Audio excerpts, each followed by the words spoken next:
The Digital Humanities and Arts Praxis projects aim to understand how to facilitate and to promote interdisciplinary research at the convergence of arts, humanities and computer science.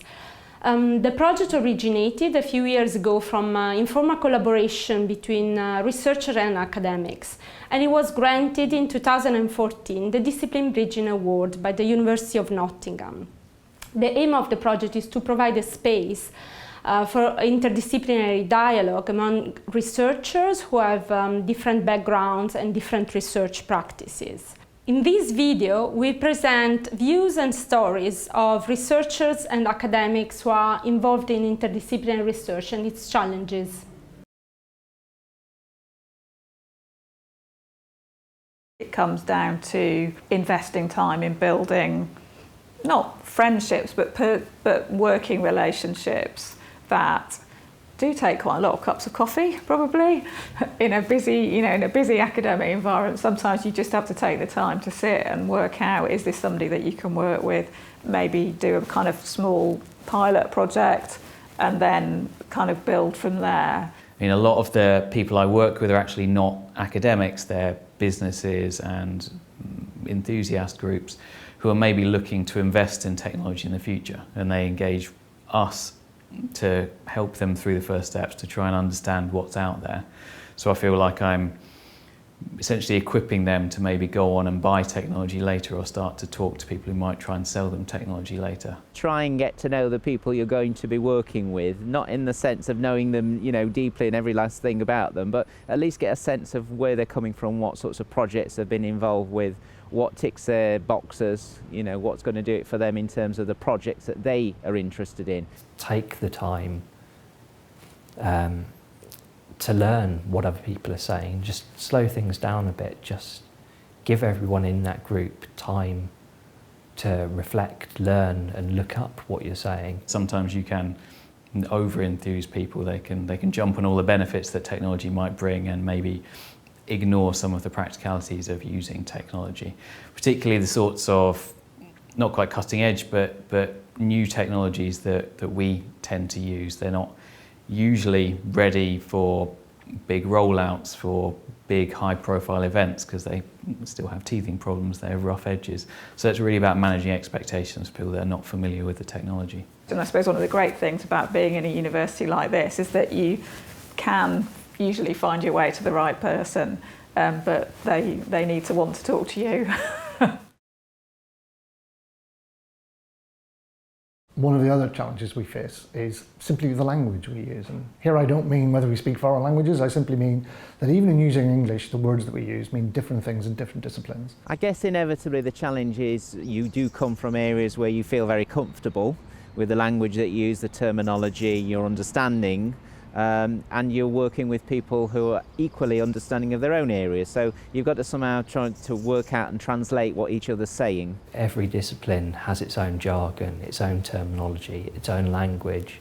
And sometimes these can be the same words but mean entirely different things. And if you're not aware of that, it can be quite disconcerting. I tend to avoid jargon anyway as a matter of course when I'm talking to people that are not of the same discipline.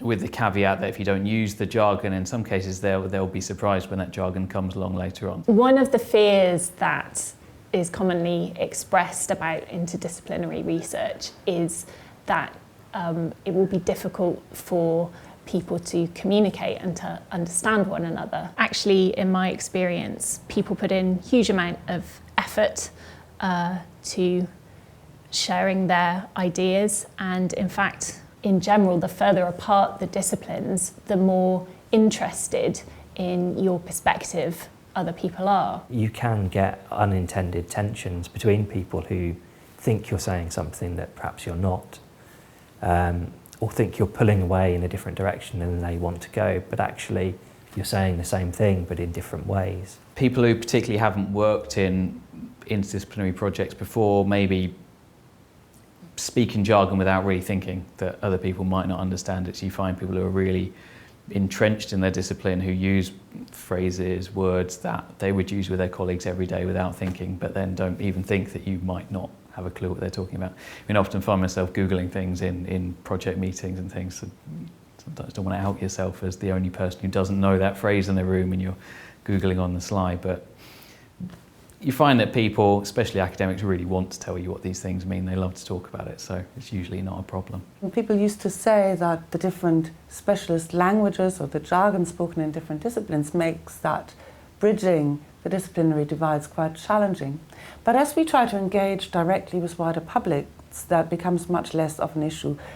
These people don't understand the specialist terminology anyway, so all of us, in a sense, have had to learn a new academic language, one that communicates with people out there who are interested in our disciplines, but we're not going to spend years and years learning specialist terminologies to figure out what we actually have to say.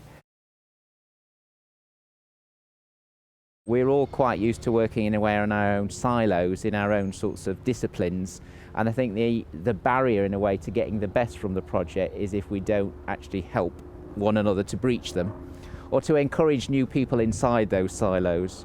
And I think there again, I will always learn something from the technologists. I'm not going to be a technologist, but I'm always interested in what the technology can do because that helps me think about the material in a different way. So what historians have started doing, what they've never really done in the past, is working in larger teams. Historians have not traditionally done that. It's been the lone scholar poring over documents and then providing the authoritative account about the past, why things happened and when. So when we start collaborating with people from other disciplines, then interdisciplinarity becomes part of the skill of thinking about how a team can effectively tackle the new big research questions of today. I really enjoy the position I tend to put myself in, which is as a translator in interdisciplinary projects. I think that's what I tend to think of myself more as now, and that's the role I seem to find myself adopting. As someone who understands technology, lots of people want to use technology, but you can't do that without speaking other people's languages. And I really enjoy that. And I think if you have an inquisitive mind, it's a really good position to be in because you get to learn a lot. You become a jack of all trades, which some people don't like. I really do like. I mean, that's probably the advantages and drawbacks rolled up in a phrase, I would say. I used to work in industry as a software developer. And just doing that sort of single focus every day of software development, it really didn't keep me interested. Doing interdisciplinary research where I can be one day dealing with psychologists and sociologists or people from the business school, there's always something new in that. There's always something new to learn. The best sort of interdisciplinary research and the ways when it's really worked well for me has been when I've wanted to know something or needed to know something, but the other person has been genuinely interested in my knowledge too. So it's a bringing together of two sets of knowledges that really, I think, makes interdisciplinary research work and be genuinely exciting. One key criteria for success in the academic world right now is a process called REF, which looks to evaluate the UK's research outputs every 5, 6, 7 years. It's a bit random when it seems to happen. And that is done on a disciplinary basis. What is actually more of a challenge, I think, in interdisciplinary projects is making sure that the outcomes are equally valuable for everybody involved, because of course we're all still judged against disciplinary norms, and that's what people's careers depend on. By measuring on a disciplinary basis, we're biasing people naturally towards that. As I say, whether it's intended to do that or not, that's the result. It's very hard to quantify exactly what you get from it. Sometimes it's very obvious if it leads to a publication that draws on the research that you've been doing for a particular project, but otherwise I think it's that sort of incremental knowledge that you build up and perhaps take forward into future initiatives. So these understandings of what the different disciplines can bring are very important, and building those bridges is just as important as driving forward the individual disciplines by themselves. Key to successful projects is actually sharing both ways and not just going and saying, okay, I'll take that concept, I'll take that knowledge and I'll use it for my project. So I just want you, if you're just asking the other person to work for you rather than work with you, then everything goes wrong. A challenge often is to find the research outputs that actually for each discipline within the given challenge and within the suggested approach to how to solve the challenge. When we do interdisciplinary work, we have to say, and there are research outputs for all the disciplines involved. In terms of the future of interdisciplinary research, I'm involved in the training of groups of PhD students who work with external partners and supervisors from different schools and different faculties on interdisciplinary projects. And their work is really fantastic, and they come out of the training program that we offer with a really broad base of skills. If you want to maximise your career opportunities, you may be well advised to do exactly what industry says, which is, we need broader skills, we need a broader understanding of challenges rather than simply a very deep understanding of one particular area. I think there are certainly lots of scientific and technical areas where we need the deep expertise as well, but there are plenty of jobs out there for the translators who work across groups. So what general conclusions can we draw? Firstly, we need to conceive interdisciplinarity as a learning process, one of reciprocal exchange, not just one person subcontracting an element of their research to another. Secondly, we need to approach interdisciplinarity with an open mind, without preconceived ideas of where the research may lead, because it may lead in unanticipated directions, or what its intellectual outcomes will be. Although we do need to be clear in advance that its outcomes must be of equal benefit and interest to everyone involved. So what can universities do to facilitate interdisciplinarity?